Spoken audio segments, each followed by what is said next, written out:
નમસ્કાર, હું મનીષા. આપ જોઈ રહ્યા છો સ્પાર્ક ટુડે ન્યૂઝ. ઘણી વખત આપણે સાંભળ્યું છે કે આકાશમાંથી પદાર્થ નીચે પડે છે.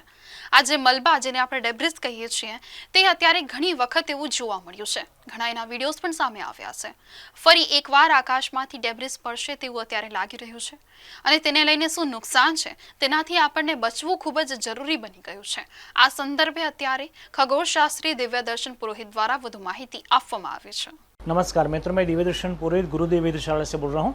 अब भारतीय परिचित हो चुके हैं आसमानी आक्रमण से, स्पेस डेब्रिस से, स्पेस वॉर से। हमने पूरे एशिया वर्ल्ड में 2022 की एकमात्र स्पेस डेब्रिस गिरी थी 2 बार, एक बार नहीं 2 बार, अप्रैल में और जून में। वो इंडिया में ही गिरी थी। नागपुर महाराष्ट्र से लेकर के सुरेंद्रनगर, सौराष्ट्र से द्वारिका से लेकर के सब जगह वो गिरी थी 2 बार। और सबने पूरे 1000 किलोमीटर के अंदर के लोगों ने, इंदौर तक के लोगों ने उसका पर्यवेक्षण किया था और उसका वीडियो रिकॉर्डिंग भी किया था। एक साथ में लाखों लोगों ने उसका रिकॉर्डिंग कर दिया था। नाइट में डेब्रिस गिरी थी और बाल बाल सब बच गए थे। जहाँ भी सब गिरी वो बाल बाल बच गए थे। ये हुआ था चाइनीज़ आक्रमण के दौरान। चाइनीज़ रॉकेट अनकंट्रोल फायरिंग वो करते हैं और अनकंट्रोल रॉकेट के गिरने से होती है। ये डेब्रिस क्रिएट हो गई थी। ऐसा ही एक बार तीसरी बार चाइना करने जा रहा है मित्रों। उसने अपने स्पेस स्टेशन के लिए दूसरा मॉड्यूल बनाने के लिए 24 जुलाई को एक दोबारा फिर से CZ-5B रॉकेट लॉन्च किया था। ये 54 मीटर यानी 53.6 मीटर लंबा है और 25 टन यानी 25,000 kg वजन का ये रॉकेट ऊपर गया है। उसको कंट्रोल करना उन्होंने सीखा ही नहीं है और ऑर्बिटल में पहुंचा दिया। ऑर्बिटल लॉन्च के बाद में वो नीचे आ रहा है। अब उसके पास में कोई कंट्रोलिंग करने का इंस्ट्रूमेंट ही नहीं है। चाइना इसको कंट्रोल ही नहीं करना चाहता है और वो डेब्रिस बन के गिरने को आ रही है। और जैसा कि पूरा वर्ल्ड के जो स्पेस एक्सपर्ट्स हैं वो प्रिडिक्ट कर रहे हैं, उसके मुताबिक ये स्पेस डेब्रिस कहीं ना कहीं गिरेगी और 31 जुलाई की सुबह में 5:30 बजे के 16 घंटे पूर्व और 16 घंटे बाद कहीं भी गिर सकती है। यानी कि कल 30 की, आज 22 जुलाई, आज मैं बात कर रहा हूँ 28 जुलाई की, तो 29 जुलाई की बात कर रहा हूँ। तो 30 जुलाई के कल शाम को 6 बजे से लेकर के परसों रात्रि 10 बजे तक कहीं ना कहीं वो गिरेगी। कहाँ गिरेगी? 41 डिग्री अपर लेटीट्यूड से लेकर के 41 डिग्री लोअर लेटीट्यूड पर के बीच में गिरेगी। और जो वर्तमान प्रेडिक्शन बता रहा है वो पहले जैसा जून में हुआ था ऐसा ही बता रहा है। यानी कि वो जॉर्डन और ये कुवैत के वहाँ से री एंटर होने की संभावना है। और अगर उसने मार्ग ट्विस्ट कर दिया तो वो साउथ इंडिया की ओर चली जाएगी और ट्विस्ट कर दिया तो ऊपर भी हो सकता है चली जाए हिमालय की ओर, और हो सकता है कि गुजरात महाराष्ट्र की ओर भी वो चलें। तो ये आने की संभावना बनी रहेगी। और उसमें से 20 से 40% डेब्रिस, 25 टन वजनी का जो रॉकेट गिर रहा है अनकंट्रोल, उसमें से करीबन 6 से 10 टन वजनी चीज़ें गिरेगी। खास करके उसकी फ्यूल टैंक है, उसकी जो स्किन है रॉकेट की, वो उसके छोटे छोटे पार्ट्स है, वो जो अनकंट्रोल पार्ट्स है वो सब मतलब गिरेंगे।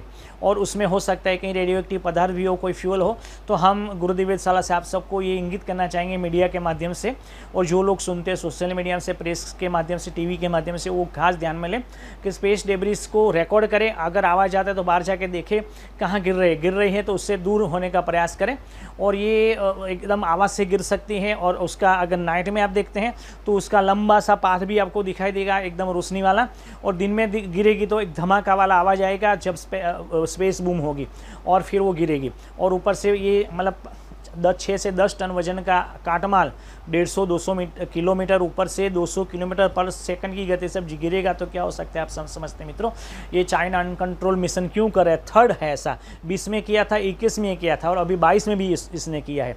और आज की बात करें 29 जुलाई की, तो आज एक बार और, अभी मैं 2 बजे, पौने 2 बजे रिकॉर्डिंग कर रहा हूँ, शाम को 5:30 बजे और एक ऐसा मिशन वो लॉन्च करने जा रहा है जिसका पेलोड किसी को मालूम नहीं। उसमें हो सकता है सैटेलाइट हो, तो ये पेलोड भी मालूम नहीं और वो भी अनकंट्रोल हो सकता है, मालूम नहीं है अनकंट्रोल क्यों कर रहा है। कोरोना के बाद में दूसरा ही उसका हथियार बन गया एक अनकंट्रोल डेब्रिस का। तो उससे बचे रहें और जहाँ पर गिरती है उसको टच ना करें, स्पर्श ना करें। अगर इंडिया में गिरती है और सुनते हैं मेरी बात तो उसको स्पर्श ना करें, उसको कॉर्डन बना दें, उसके पास में ना जाए, वो उस एरिया को खाली कर दे। और जो लोकल अथॉरिटी है जैसे डिस्ट्रिक्ट मजिस्ट्रेट है, पुलिस अथॉरिटी, उसको जान कर दें। और इसरो को आगे जिसको भी जान करना है वो करेंगे, मगर हमें उनसे बच करके रहना है मित्रों। तो ये स्पेस डेब्रिस वाला खतरनाक इश्यू है, उससे बचे रहें। और ये जो चाइना अटैक कर रहा है उसके लिए हमें भी कुछ करना चाहिए मित्रों। हम अटैक तो कर सकते नहीं, क्या करें हम दो बात करें। एक तो पहली बात ईश्वर से प्रार्थना करें कि चाइना का कान मरोड़ करके उसको सीधे बात पर ले आए। दूसरी बात, हम और आप ही चाइना को ये रॉकेट बनाने के पैसे देते हैं। कैसे देते हैं? हम चाइनीज़ माल ही लाते हैं घर पर। हम सबके घर में, मेरे घर में, आपके घर में, आप देख लीजिए करीबन 30 से 50% माल चाइना ही का ही होगा। सब कुछ चाइनीज़ हम लाते हैं, सस्ता मिलता है, ऐसे मिल जाता है, चाइनीज़ ले आते हैं और वो पैसा चाइनीज़ ले जाता है चाइना और अपने उससे रॉकेट बनाता है, उससे जैविक हथियार बायोलॉजिकल वेपन क्रिएट करता है, दुनिया को डराता धमकाता रहता है। तो मित्रों वोकल फॉर लोकल जो भारत सरकार का एक प्राइम मिनिस्टर का जो एक थीम है, वोकल फॉर लोकल, यानी हमारा ही उत्पादन हम खरीदें, दूसरों का उत्पादन क्यों खरीदें, चाइनीज़ चीन का क्यों खरीदें, ताइवान का क्यों खरीदें, made in India, made for India वो ही खरीदें और चाइना का बहिष्कार करें और स्पेस डेब्रिस के बच के रहें। और ऐसा कुछ भी अगर होता है साइट सीइंग तो हम गुरुदेव ऑब्जर्वेटरी को तुरंत ही खबर करें या लोकल मीडिया को खबर करें या फिर स्थानीय अथॉरिटी को भी खबर कर सकते हैं। उससे बचे रहें, उसको ना स्पर्श करें, उससे दूर बने रहें, उसके आसपास में जाके फ़ोटो खींचाएं, उसको ऐसे तोड़ मरोड़ करे, ऐसा बिल्कुल ना करें। हो सकता है उसमें एक्सप्लोजन वाला कोई फ्यूल हो सकता है उसमें क्रिएट करता है, दुनिया को डराता धमकाता रहता है।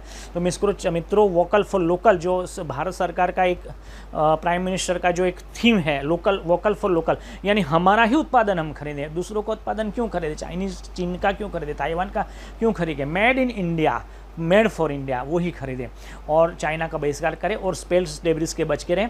और ऐसा कुछ भी अगर होता है साइट सीइंग तो हम गुरुदेव ऑब्जर्वेटरी को तुरंत ही खबर करें या लोकल मीडिया को खबर करें या फिर स्थानीय अथॉरिटी को भी खबर कर सकते हैं। उससे बचे रहें, उसको ना स्पर्श करें, उससे दूर बने रहें, उसके आसपास में जाके फ़ोटो खींचाएं, उसको ऐसे तोड़ मरोड़ करे, ऐसा बिल्कुल ना करें। हो सकता है उसमें एक्सप्लोजन वाला कोई फ्यूल हो सकता है उसमें कुछ रेडियो एक्टिव पदार्थ हो सकता है उसमें कुछ जली हुई चीज़ हो, तरल पदार्थ हो, वो फट सकता है, वो रेडियो एक्टिव पदार्थ पूरे आसपास घूम सकता है, तो उससे बचते हैं। ठीक है, आइए प्रार्थना करें पेंडेमिक की, वॉर की और युद्ध की समाप्ति की, क्लाइमेट चेंज की समाप्ति की। सर्वे भवन्तु सुखिनः सर्वे सन्तु निरामया। This is Divya Darshan Purohit from Gurudev ji Vadodara India. Take care मित्रों, नमस्कार।